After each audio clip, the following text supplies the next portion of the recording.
Why dip it up when you can dive right in? Why let things simmer when you can cook up a storm? Why live life in half measures when you can live it to the brim?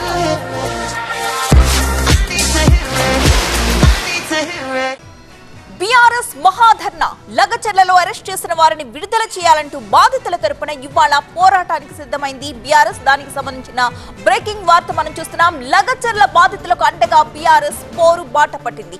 ఇవాళ మహబూబాబాద్ లో మహాధర్నాకు కూర్చుంటుంది. అడ్డుకోవడానికి ప్రభుత్వం కుట్ర చేస్తోందంటోంది BRS Congress నేతల హెచ్చరికలతో మానుకోట ప్రాంతమంతా వేడెక్కిపోయింది.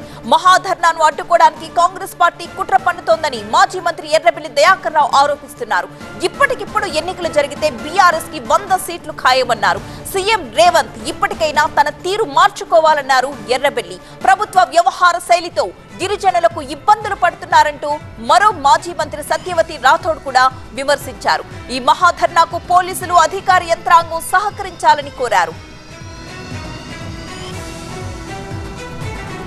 నీ అబద్ధ మాటలతోటి, నీ బ్రోకర్ మాటలతోటి, చీటింగ్లతోటి ప్రజలను మోసం చేసి అధికారానికి వచ్చావు.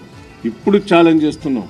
ఇప్పుడు ఏ ఎన్నికలైనా తెలంగాణలో 100 సీట్లు దాటుతాయి. మా సర్వే కాదు, కాంగ్రెస్ పార్టీ సర్వేలనే తెలుస్తాను.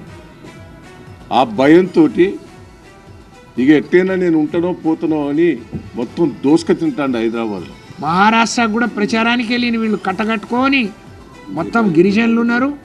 నేను తెలంగాణలో ఇచ్చిన వాగ్దానాలన్నీ వెలగబెట్టినా మీ దగ్గర కూడా అవే తీసుకొని వస్తానంటే వాళ్ళు ఈడ్చి కొడితే బిడ్డ మరి మీకు ఎలాంటి గతి పట్టిందో ఇప్పటికైనా మీరు ఒళ్ళు దగ్గర పెట్టుకొని, ప్రజలు ఎంత తెలివిగల వాళ్ళు, మీరు ఏది పడితే ఏది ఎక్కడ పడితే అక్కడ మాట్లాడితే అన్నీ సాగిపోతాయి నడిచిపోతాయి అనుకుంటే మీకు గుణపాఠం చెప్పే రోజుల దగ్గరకు వస్తున్నాయి.